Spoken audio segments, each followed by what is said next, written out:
Selamat malam pada Bapak Alam Fatur Roman sebagai dosen pengampu PTIB. Di sini kami dari kelompok 4 ingin mempresentasikan hasil diskusi kami tentang identifikasi sistem manufaktur, sistem kerja, dan tata letak fasilitas pada UMKM Warung Makan Zahid.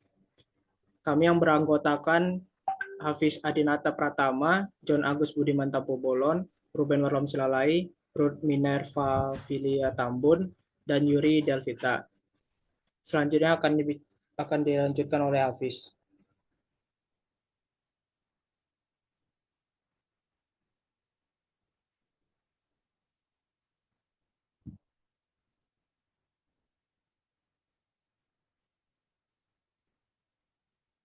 Sistem produksi. Sistem produksi atau manufaktur merujuk pada serangkaian proses dan kegiatan yang terorganisir secara terencana untuk mengubah bahan mentah menjadi produk jadi. Sistem ini melibatkan penggunaan sumber daya manusia, mesin, peralatan, dan teknologi lainnya untuk mencapai tujuan produksi yang ditentukan.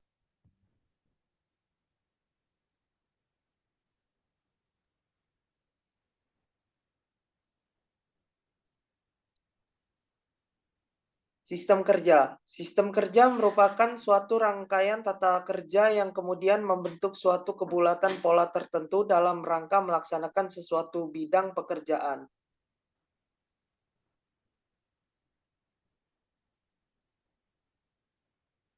Selanjutnya yaitu tata letak.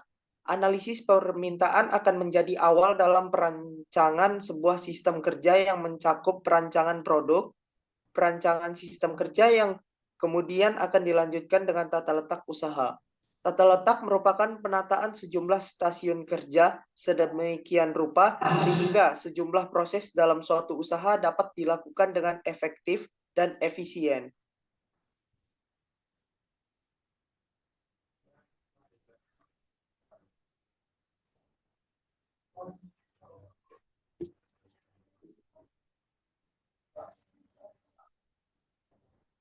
Tujuan. Tujuannya yaitu pertama mengetahui sistem produksi warung makan Zaid. Lalu yang kedua, menganalisis tata letak fasilitas warung makan Zaid. Yang ketiga, mengetahui sistem kerja warung makan Zaid. Dan yang keempat, memberikan saran perbaikan agar warung makan Zaid dapat lebih baik lagi. Selanjutnya akan dibaca oleh Yuri.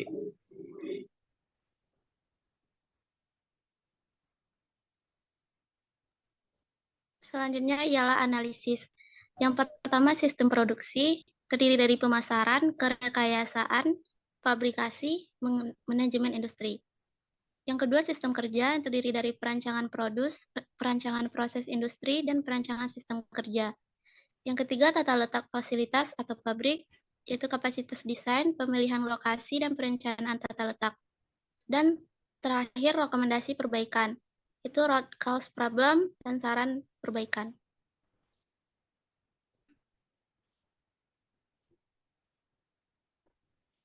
Sistem produksi pada UMKM Warung Makan Zaid. Sistem produksi Warung Makan Zaid. Warung Makan Zaid menggunakan ruko atau tempat sewaan yang disewa sebesar 10 juta per tahun. Tempat tersebut digunakan sebagai tempat produksi atau pengolahan makanan sekaligus sebagai gerai penjualan produk. Warung Makan Zaid tidak memiliki karyawan, industri ini hanya dikelola oleh sepasang suami istri. Bahan olah produksi, Warung Makan Zaid membeli dari langganan yang berada di pasar terdekat, menggunakan alat transportasi motor. Sistem pemasarannya, industri ini menggunakan media online, yaitu sosial media dan juga media secara langsung, yaitu pemasaran melalui orang ke orang. Pendistribusian produk, industri ini membuka gerai warung makannya mulai jam 7 pagi hingga jam 12 malam setiap harinya.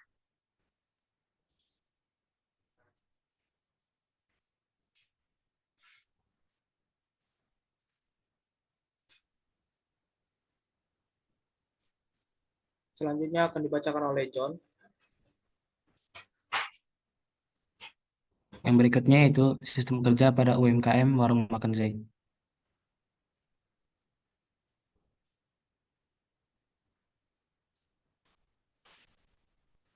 Yang pertama, perancangan produk. Perancangan produk adalah proses merancang dan mengembangkan produk baru atau memperbarui produk yang sudah ada. Proses perancangan produk diawali dengan melakukan analisis permintaan konsumen, termasuk keinginan dan kebutuhan. Rancangan produk tersebut kemudian digunakan sebagai acuan untuk melanjutkan proses produksi ayam geprek.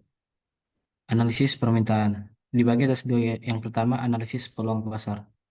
Pemilik usaha melihat bahwa ayam geprek sangat populer di kalangan mahasiswa ITERA, sehingga memiliki peluang pasar yang tinggi dan harganya juga yang cukup terjangkau. Yang kedua yaitu proyeksi permintaan potensial. Pemilik usaha melihat bahwa adanya peluang usaha di sana dan nilai pasar yang juga tinggi. Secara tidak langsung, pemilik telah memproyeksikan kebutuhan potensial melalui riset pasar.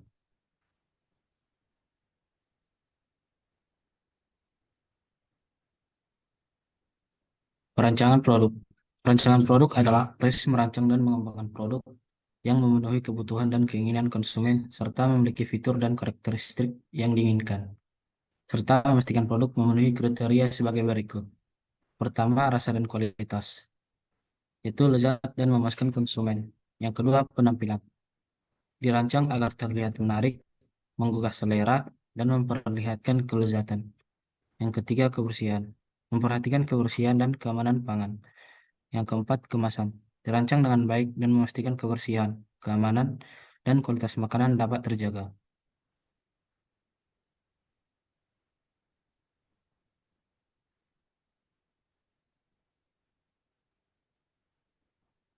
Yang berikutnya, peran. Proses perancangan produksi merupakan proses yang kompleks dan penuh dengan ketidakpastian. Karena itu membutuhkan yang pertama, kreativitas. Pak Zaid mulai menambahkan variasi pada ayam gepreknya dengan menambahkan timun dan juga nugget. Yang kedua, kecanggihan. Pak Zaid memilih bahan baku yang berkualitas. Ayam yang dipilih oleh Pak Zaid memiliki kualitas yang bagus dan porsi bumbu yang juga tepat. Yang ketiga, pilihan. Pak Zaid memilih beras yang baik dan juga lalapan yang cocok untuk disajikan bersama dengan ayam geprek. Keempat, kompromi. Pak Zaid mendengarkan komentar-komentar dari konsumen sehingga bisa melakukan penyesuaian terhadap apa yang diinginkan konsumen.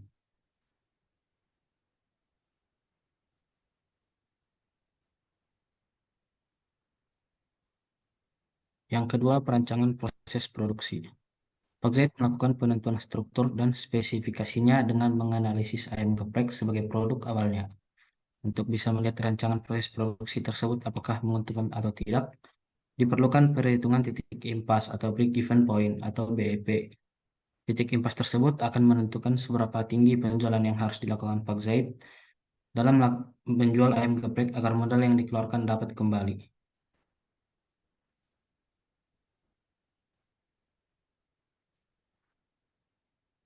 Bagian terakhir dari sistem kerja yaitu perancangan sistem kerja.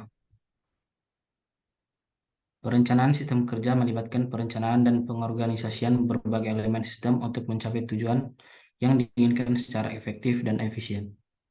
Perancangan sistem kerja dapat dievaluasi berdasarkan kriteria waktu minimum dan penggunaan energi minimum serta dampak psikologis dan sosiologis. Seperti yang didapat, sistem kerja yang diterapkan Pak Zaid sudah cukup baik, dikarenakan beliau mampu mengatur waktu dalam membuat ayam geprek, mulai dari membuat sambal, menggoreng ayam, menyiapkan nasi, dan lain-lain. Sehingga membuat ayam geprek tidak terlalu lama dan konsumen tidak lama untuk menunggu pesanannya. Selanjutnya akan dibacakan oleh Ruth. Baik, di sini saya akan menjelaskan mengenai tata letak fasilitas atau pabrik pada UMKM Warung Makan Zaid.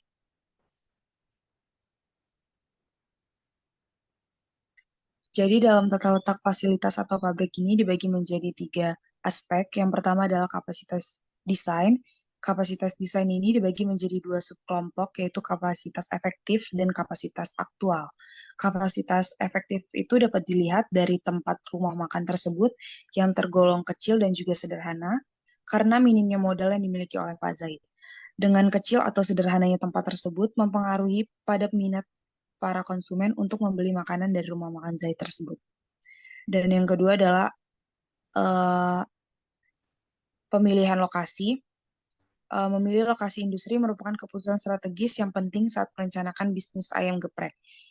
Industri rumah makan Zaid harus mementingkan tingkat pelayanan dan kenyamanan karena proses pembuatan ayam geprek juga dilakukan di tempat yang sama. Selanjutnya, ada faktor dalam pemilihan lokasi industri ayam geprek. ada 3 faktor. Yang pertama adalah faktor pasar dan bahan baku, yaitu pada faktor pasar, tinjauan pada permintaan ayam geprek di lokasi yang diinginkan sangat penting, serta mengevaluasi persaingan pada pasar ayam geprek. Pada faktor bahan baku, kualitas bahan baku yang digunakan harus sangat diperhatikan karena akan berdampak pada produk yang dihasilkan, serta meninjau harga dan mengimplikasi biaya terhadap operasi bisnis. Dan yang kedua ada faktor tangible, yaitu beberapa faktor tangible yang dimiliki oleh rumah makan Zaid, antara lain lokasi fisik atau bangunan rumah makan tersebut, bahan baku dan pendukung seperti ayam, bumbu, tepung, minyak, dan lain-lain. Dan yang ketiga adalah faktor intangible. Faktor intangible pada industri ayam geprek rumah makan Zaid ini adalah biaya sewa bangunan yaitu 10 juta per tahunnya. Memahami dan mengendalikan faktor intangible tersebut dapat meningkatkan keunggulan kompetitif dan kesuksesan bisnis di industri ayam geprek. Selanjutnya, ada metode dan pendekatan pemilihan lokasi. Nah, di metode ini ada 5. Yang pertama adalah analisis lokasi geografis, yang kedua pasar, yang ketiga tenaga kerja, dan yang keempat ada biaya dan resiko, dan yang kelima ada analisis infrastruktur. Selanjutnya, aspek ketiga dari tata letak fasilitas atau pabrik itu ada perencanaan tata letak. Tujuan dari desain tata letak adalah untuk menciptakan tata letak yang efisien, ergonomis, serta mendukung produktivitas dan kelancaran operasional. Nah, perencanaan tata letak ini dibagi menjadi 2. Yang pertama adalah tipologi tata letak, dan yang kedua adalah proses perancangan. Untuk tipologi tata letak, pada industri ayam geprek rumah makan Zaid ini, Pak Zaid mengadopsi penataan tata letak bahan-bahan seperti piring dan kotak nasi berada pada etalase yang sama dengan letak ayam geprek tersebut. Dan pada proses perancangan, setelah analisis kapasitas desain dan analisis lokasi industri dilakukan, serta mengatur jenis tata letak pabrik merupakan dasar dari proses perencanaan produksi untuk mencapai hasil yang efisien dan optimal. Selanjutnya akan dibacakan oleh saya sendiri. Saya akan membahas tentang saran perbaikan pada UMKM Warung Makan Zaid. Rekomendasi perbaikan. Yang pertama adalah mendengar. Yang dimaksud mendengar adalah mendengarkan kritik dari pelanggan agar dapat lebih baik lagi. Yang kedua adalah inovasi, dengan meningkatkan beberapa aspek, mulai dari mutu bahan-bahan, proses pembuatan, inovasi pada kemasan produk, dan harga yang terjangkau. Yang ketiga adalah marketing. Pemasaran dapat menggunakan internet atau media sosial lain agar dapat menjangkau target pasar yang lebih luas. Dengan membuat postingan mengenai usaha tersebut semenarik mungkin agar menarik minat konsumen. Selanjutnya adalah penutup. Kesimpulannya, pertama, hasil analisis dalam pembahasan kali ini berupa sistem manufaktur, sistem kerja, tata letak fasilitas, dan rekomendasi perbaikan. Yang kedua, sistem manufaktur pada industri warung makan Zaid memiliki fungsi pokok, yaitu marketing, engineering, fabrication, dan product management. Yang ketiga, sistem kerja pada industri warung makan Zaid meliputi analisis permintaan, perancangan produk, dan perancangan proses produksi. Yang keempat, peran sebagai insinyur teknik industri pada industri warung makan Zaid yaitu mencakup kreativitas, kecanggihan, pilihan, dan kompromi. Yang kelima, rekomendasi perbaikan pada industri warung makan Zaid yaitu dengan mendengarkan kritik dari pelanggan agar dapat lebih baik lagi, meningkatkan beberapa aspek mulai dari mutu bahan-bahan, proses pembuatan, inovasi pada kemasan produk, dan harga yang terjangkau, serta melakukan pemasaran dengan menggunakan internet atau media sosial lain agar dapat menjangkau target pasar yang lebih luas dengan menggunakan postingan mengenai usaha tersebut semenarik mungkin agar menarik minat konsumen. Berikut adalah lampiran kami yang langsung mengobservasi warung makan Pak Zaid ini. Sekian dari hasil presentasi kami. Terima kasih dan selamat malam.